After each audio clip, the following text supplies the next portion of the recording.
విజయవాడ బందర్ రోడ్డులో కాంగ్రెస్ పార్టీ విస్తృత స్థాయి సమావేశం నిర్వహించారు.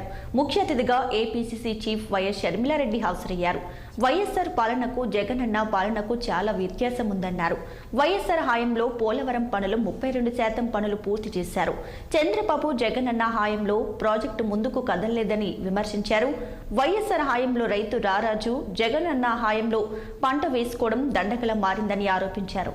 బీజేపీతో దోస్తీ కోసం చంద్రబాబు జగనన్న ఆంధ్ర రాష్ట్ర ప్రజలను తాకట్టు పెట్టి బానిసగా మార్చారని మండిపడ్డారు.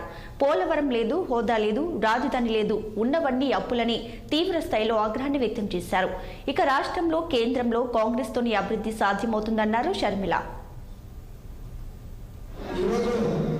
డాక్టర్ రాజశేఖర